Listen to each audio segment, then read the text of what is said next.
Hey there! Welcome to One Tired Teacher, episode 16, Engaging Students with Fun and Learning from One Another. Today I have a special guest, Math Mojo, who is Alexis Sergi. Alexis and I discuss the significant impact on students when we take the time to make learning fun. We also take a side turn and discuss the untapped potential of learning from one another. Alexis is the creator of many brilliant teacher resources and always provides a fresh perspective on teaching and learning. I hope you stick around.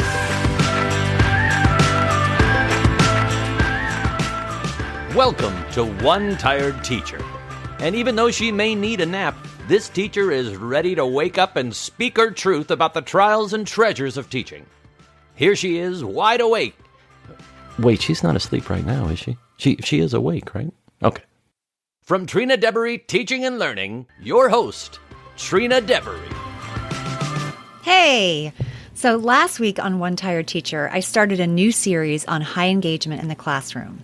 If you missed my conversation with Chris Kessler from Kessler Science in episode 15, be sure to go back and listen. Chris had a lot to share about the importance of engaging your most reluctant learners. Before we hear more about the importance of engaging kids with fun, meaningful learning content with Math Mojo, I would like to give a shout out to one of my listeners who shared her comment from last week on my website, Trina Debery Teaching and Learning, /One Tired Teacher. Andrea says, "This was a great episode and a great reminder from both of you to make sure we're making the effort to reach those who are hard to reach, especially emotionally. When kids feel safe and heard, they'll accept the invitation to learn. And when the lessons are that engaging, how can they say no?" Thank you, Andrea, for that thoughtful comment, and I agree 100%. I'd love to hear from more of you, so leave a review on iTunes or a comment on my blog, and I'll give you a shout out on the show. So that takes us to another outstanding educator who has dedicated her life to making learning more engaging. I'm so happy to have Math Mojo, Alexis Sergi, on the show.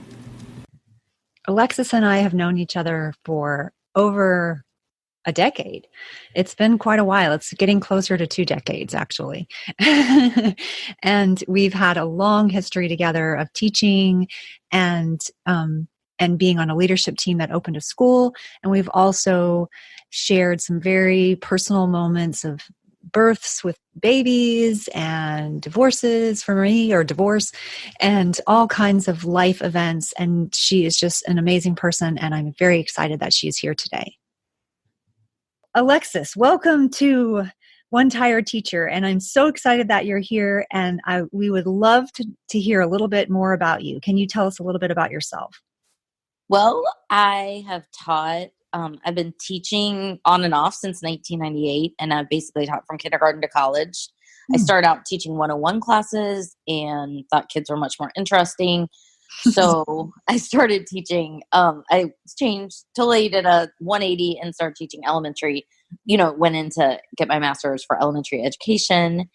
And I've taught in 2 countries and 3 states. Wow. And and now I'm developing educational resources as my full-time job. That's very exciting. That's quite a variety of ranges as far as early to later to older. And what do you think was your favorite of those? 4th grade, 4th and 5th grade. Yeah. I mean, I was just wondering personally, I wanted to know that. I liked it right in the middle. College kids, I really worked hard to make it engaging, but I was teaching a 101 intro class. Everybody had to take it. It was speech and dramatic arts, so it was outside of a lot of kids' comfort zones, and I worked to make them feel comfortable. But I really like, 9 and 10-year-olds, 8, 9, 10-year-olds are my favorite age. Oh, well, that's neat. That's exciting. Yeah.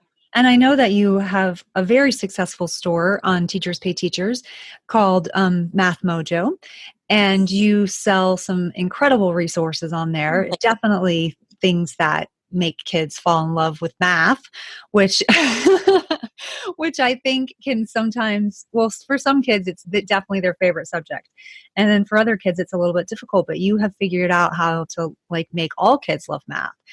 And I know, again, from experience, because I watched my daughter just like, that was probably her best math year ever in her life. And she did go on, thanks to you, to like actually appreciate math because she was in the math club in high school. And so she liked math. I attribute that all to you and your making Munchie math and making it so fun.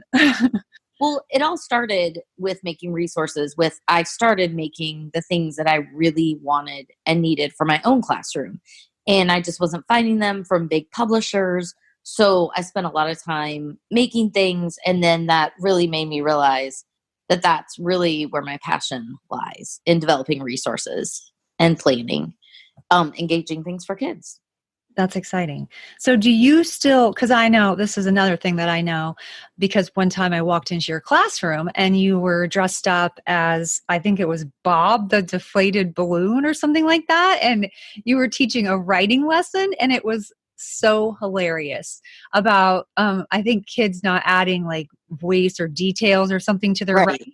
Right. It was like when you're writing and kind of stuck in a formula rut and you're writing the same story or same thing over and over. So when I taught, I told my kids there was a magical place called Clauslandia, and I would come out dressed as these crazy characters to help them remember important things, like the thing that you're like, if you get one thing for me, I really want this to be. So I picked those key lessons, and I did it for both math and writing. But that was a lot of fun. I think that's so fun. I totally love that. I mean, I tried to do something similar with Queen Grammatica, and I thought that was really cool too. She also came out of the closet. Yes, I called it, there's a magical portal, and they it grew. The story grew for years and years because I did it for so many years, and they're like, "Oh, the teacher that dresses up," And so there was this whole mythology about my closet having a magical portal to Clauslandia, and everyone was the same height as I was in Clauslandia. That's hilarious. Yeah. Similar. Yeah. In fourth grade, you're going to have to get a little more creative because they start to understand. But in second grade, they actually thought there was like a secret passageway that I could get. And then I would have my cell phone where she would where they would call and tell me that they had arrived, all the different characters, except for the punctuation prowler. That was the only one that had to do a little bit of a sneak appearance. Yeah. But that was so fun. I just remember that being fun. Do you do any writing resources in your store, in your Math Mojo store? I do some seasonal writing because I think that there's right when you get to like different holidays and seasons, like Christmas or end of the year. I have a lot of resources for writing, but my real focus has been on math. But I just some engaging writing things where kids kind of get to explore. In the state where I teach, writing now has become a pretty big formulaic process. So I try to have some resources that support that, but kind of let kids explore their creative side. But mostly I do math. And that's the beauty of your products, which I'll actually link to your store in the show notes.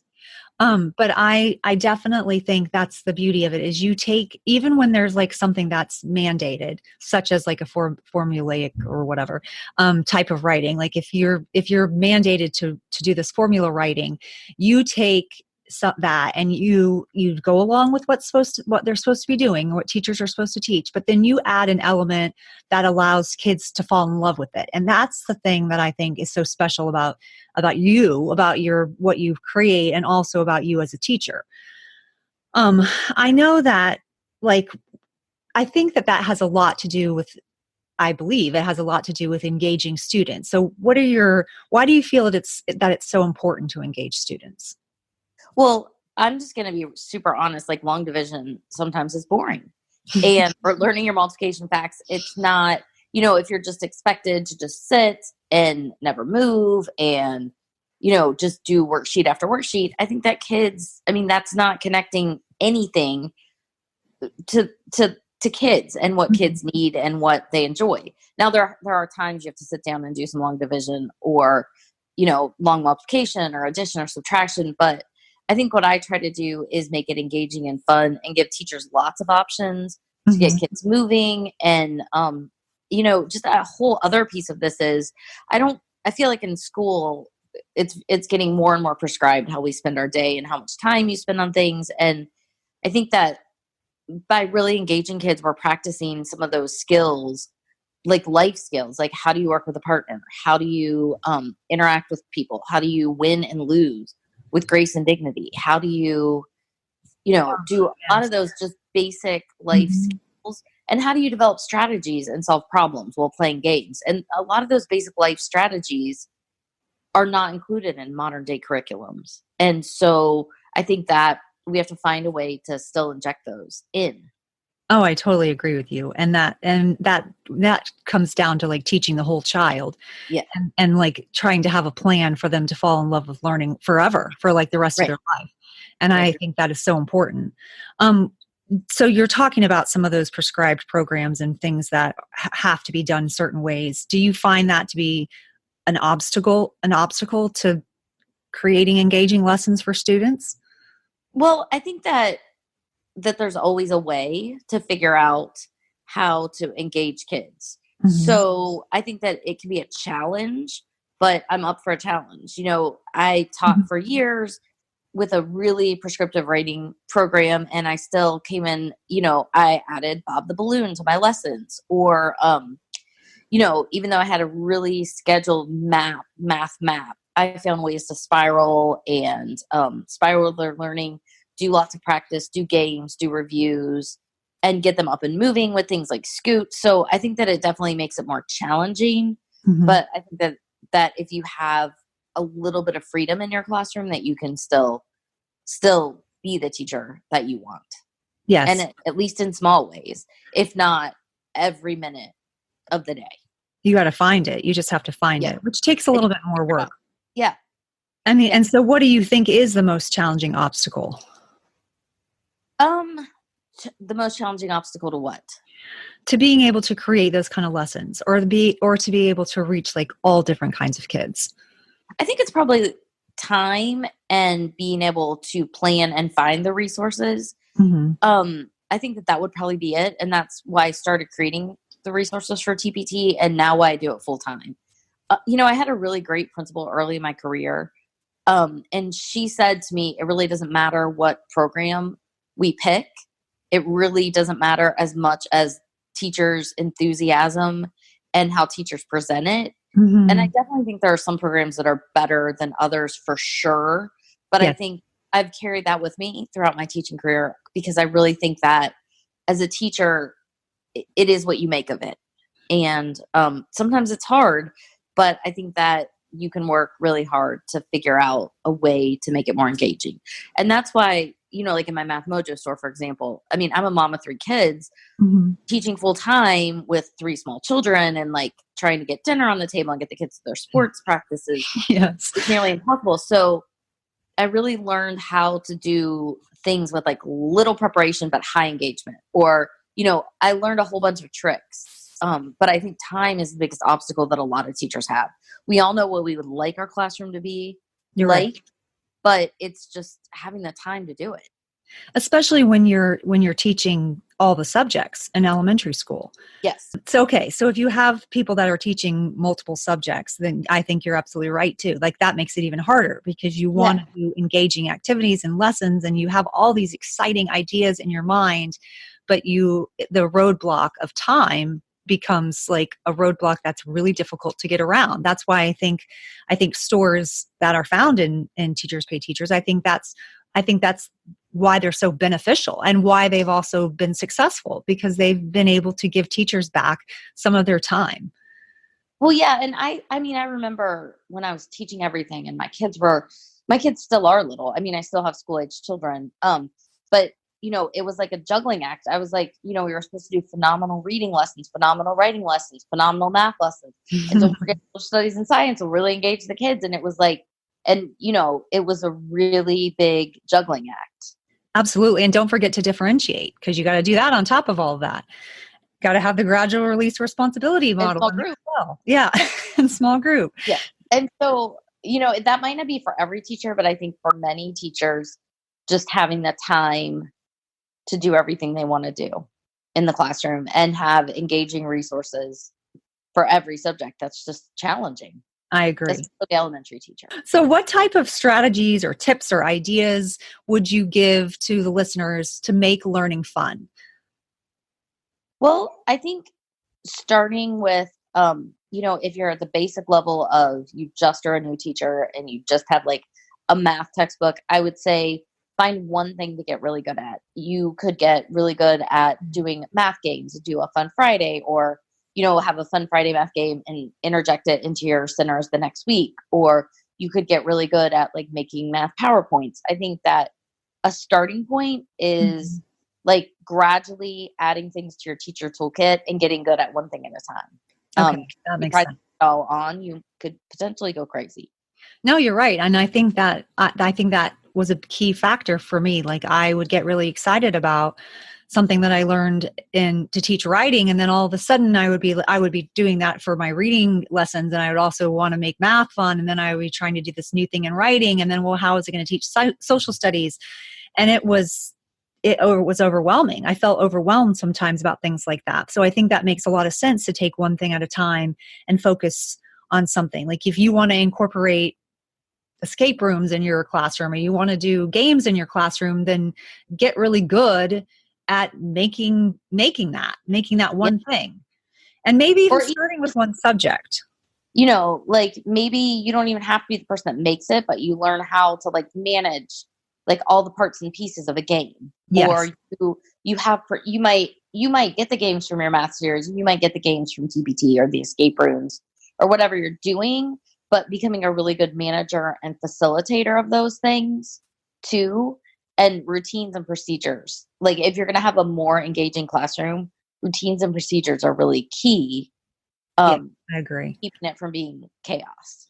So Absolutely. that would be another piece, just making sure that you practice and I'd get really excited in my early days of teaching about things and I would start doing them. And then my room would look like a bomb exploded in it because, kids were everywhere and we were all excited. And then at the end of the day, I didn't think about the packing up or the distributing materials or all those types of things.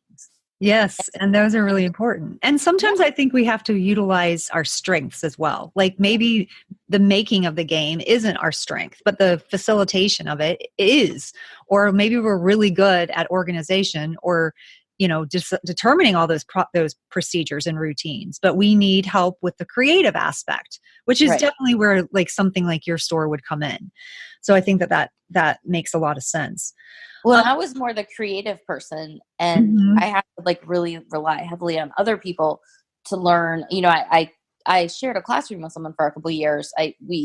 But we shared, and we were about like a 50-50 type thing. Mhm. And I taught in the afternoons, and I learned a ton from her about simple ways to manage things, and really realized that like I'm great at making up the games, but wow, a person that's a master at classroom management, I would have a lot to gain from that person.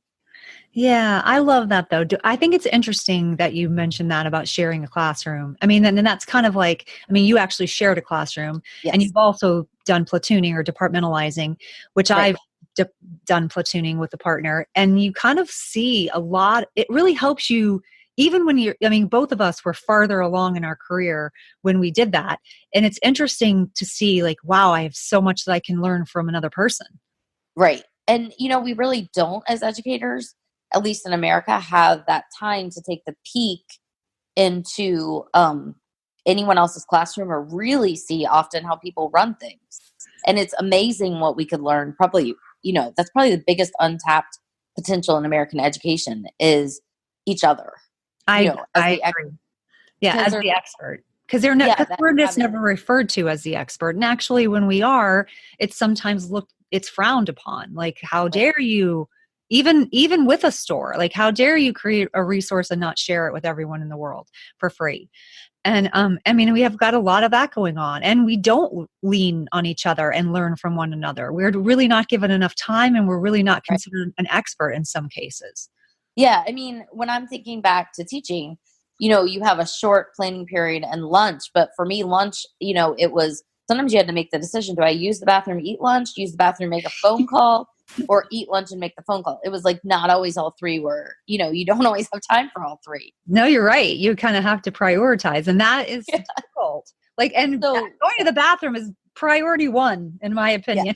Well, and I mean, that's, we're laughing about that now, but I think that that's something that people just don't understand about education is how difficult it is to learn from each other or ever see what anyone else is doing in the classroom, because your day is so consumed. I mean, from the minute the bell rings till the end of the day, there aren't a whole lot of times. No, you're right. And I think that that's really important because we can gain so much from one another. I mean, I recently was talking to another coworker. You worked with her as well.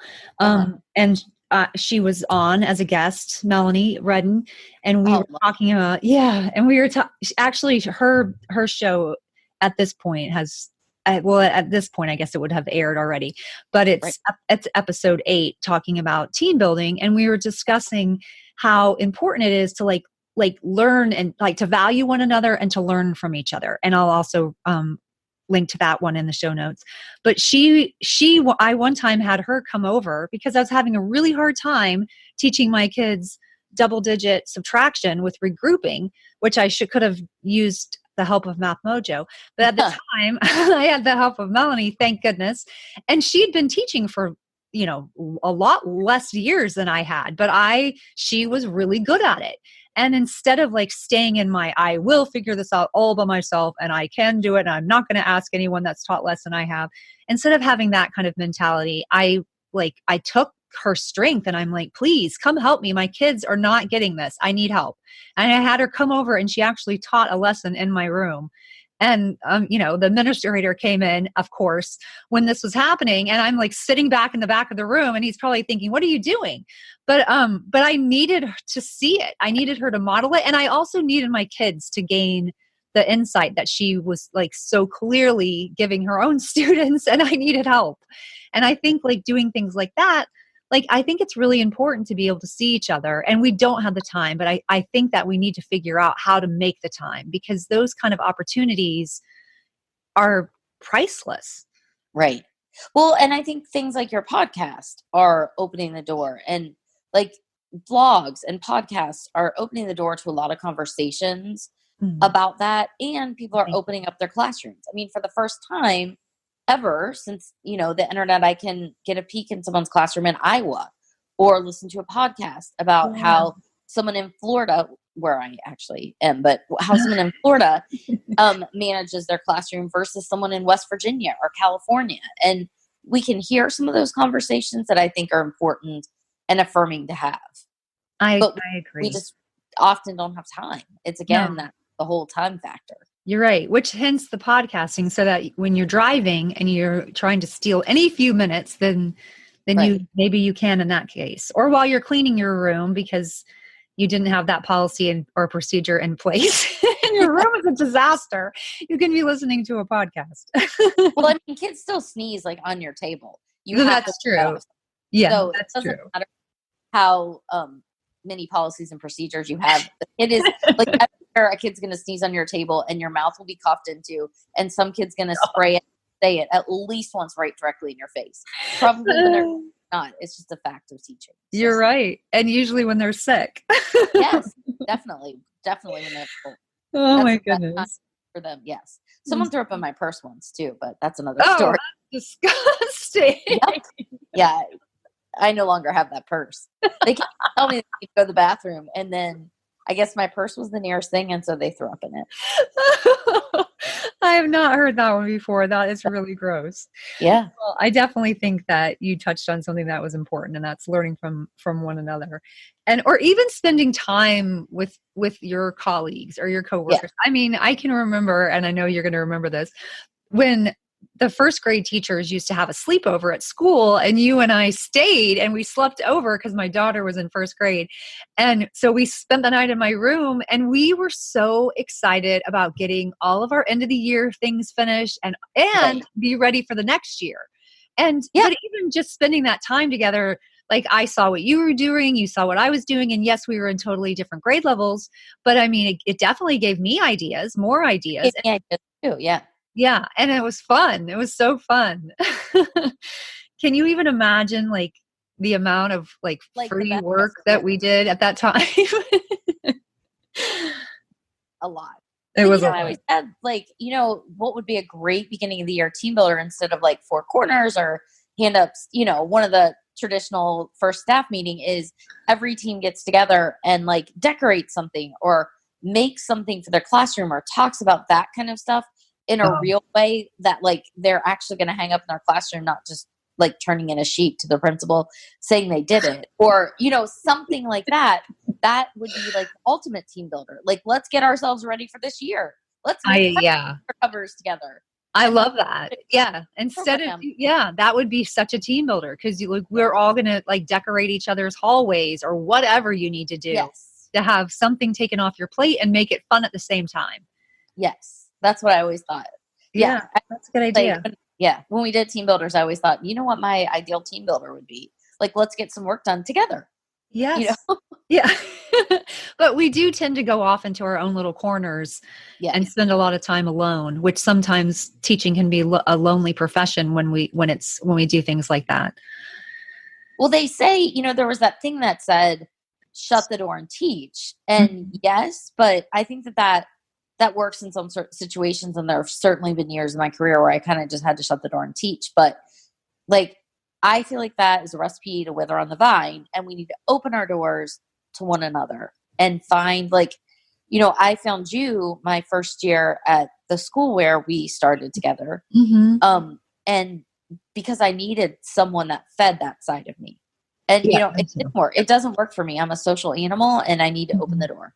I just can't shut the door and teach. And I think that is where you have to find someone in your school or in your district or that you went to school with or from a blog or listening to podcasts that can definitely feed that part of you. Absolutely. Yeah, you're absolutely right. And whereas you're more social than I am, I still need to find people that get me. And that's what you were. Like, you totally got me. And like, we were excited about the same things. And not that we had to agree with everything. I don't mean that, but I mean, I don't know. And like, sometimes we didn't. And those challenges were also something that I really appreciated, because they pushed me outside of my own box. And I think that's important as well. Yeah. Okay. So back to engaging kids. Yeah. Like with the way that the current population of kids, like with their instant gratification, everything is right now. They have access to everything, things that we can't even imagine. How do you utilize this current like technology? Basically, how do you utilize this current technology, or if you're not utilizing technology, like how do you utilize that same kind of mindset of being able to access information or being able to like wanting it to be like an instant gratification? Well, I think that definitely, like with things like Google Classroom and Google, you know, I've experimented with that some, and I like that because people can work collaboratively on, you know, using devices and things like that. But I think just teaching this generation of kids, I think that it's just different. And one of the things that I had to do was, you know, really kind of, you know, math was like between 60 and 75 minutes, and I had to divide up that time, or I used games or Scoot or something where kids were moving and more active and able to collaborate and talk to each other, and not just, you know, or using a Kagan structure, like numbered heads together, and not just sitting and doing, you know, long division for hours or multiplication, right, or an hour. And they have to, you know, we used, I mean, this is low tech, but you could also use tablets or things like that. But we would, you know, everybody would write their answers on whiteboards and hold them up. And then I could gauge quickly who was number one doing it, doing the problems and doing the practice. And number two, who was getting it and who wasn't. And then I love that. In terms of things like games, I think that kids they'll play for hours and hours and hours. They'll sit in front of a video game and learn these like elaborate cheat codes, and which I don't even really understand what cheat codes are, and like games, and like they're kids that can build worlds in Minecraft, and I think I'm tapping into that. And so with games, we talk about like, you can develop a strategy for this game. What could you do? You know, I have some games that are board games and some games that are more strategy based. And what strategy could you use? How could you work with a partner or block the person that you're playing? How can you figure this out? And there are kids that, you know, the ones that create a Minecraft world on the video screen. Also, like they love that, the thinking and the strategizing.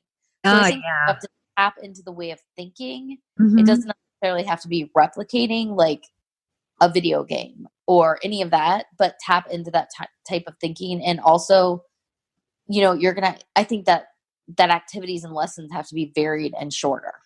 I agree. They might do a whole class practice. They do 5 or 10 problems on their own. Then they move to something else. Mm-hmm. I think that you get a lot more engaged work time.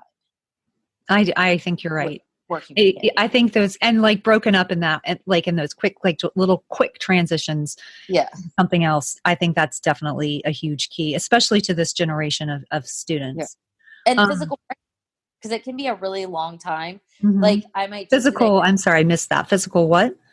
I think that you sometimes need to take breaks where the kids do something physical. Oh, like yes. Be silly, like mirror me dancing, but it could also be like do 5 times 5 jumping jacks, or find something in the room that's a parallel line or something like that, where they get to move their bodies and really just get out of that sitting doing work mode. Yeah. Because with technology, I see some programs in schools where the kids are doing like, I don't want to name a specific program, but they're sitting at a computer screen and doing math problems, and there'll be like a little video or whatever. And I see kids that even love like video games and technology being really turned off by that. Well, it's a long time of sitting. Like you're doing, it's going against what we're saying, like, limiting screen time. Yet then we come up with this program, and then you're sitting there. It's right. It's definitely, it doesn't make sense. It's a contradiction to what we think is best practice. Exactly. And I think that, right. And I think, that way we're giving kids, it is good in the fact that we're giving kids immediate feedback. So some of that's good, but I think that the struggle is, it's kind of just like a glitzy worksheet. I mean, we used to talk about dittos in the 80s, the ones that you'd sniff as soon as they came off the ditto machine. Yes. I really hope I didn't like damage my nose or brain, because I love the smell of a fresh ditto in the 80s. But, it was all purple. Yeah. It's like the millennial version of dittos. Yes. You're sitting there, and we also aren't really allowing kids to understand like failure or defeat, because it's constantly just feeding them really specific bites of things. And you know what I mean? It's definitely an interesting turn in how we're using technology in schools. And it's definitely a turn from where we were 10 or 15 years ago, whereas we were using technology more to be innovative. I think sometimes when we have these programs where they're trying to give teachers time and take things off their plate, I think that the intention's probably pretty good and help kids where they are. It sounds great, but I think in practice, some kids really struggle with that. I think so too. And I think that what you were saying about kids learning from failure and defeat, like some of them are feeling failure and defeat in those types of practices, but what are we doing with them? Like we don't have a human touch in that. Right. And I think we need a human touch when we're dealing with failure and defeat. And I think we need to know that. I think we need to learn from that rather than just constantly feel that. Yeah. I mean, you don't want your kids to fail, but they need to learn what it feels like to struggle a little. Yes. And they learn what it feels. Okay, I didn't get this, or I've made a mistake. How do I get back up on my feet? How do I figure it out? How do I work backwards? And all of that is what's really important when we talk about that with schools. Right. Yeah. That's why I think like some technology, but some like really like playing games or interacting with each other. I think that, we're really taking a lot of that out of the schools right now. And that's what we need to be adding back in. I think so too. And when we add those kind of things back in, that's when I think we get kids to fall in love with learning. Oh, yeah. And I think when they feel passionately about learning and when they feel like there's a value, that's when that's when they search out answers. That's when they pick themselves back up from defeat. Right. Because, if it's just click, click, click, I'm answering these questions. Oops, I got them wrong. I can just click, click, click, click, click again. Mm-hmm. I think that there's a lot of learning that happens in a struggle. or there's a lot of learning that happens as you try new things and try to gain new information. And I think that that's really kind of important, and that's how we're going to engage our learners. Not just like there's not, and the hard part of that is there's not just a one stop, you can just do this or buy this one program and all your problems will be solved. You're right. It takes more work than that.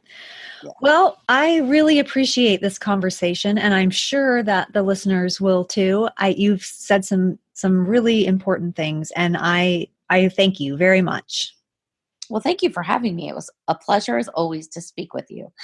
And it was a pleasure to speak with you too. All right, take care.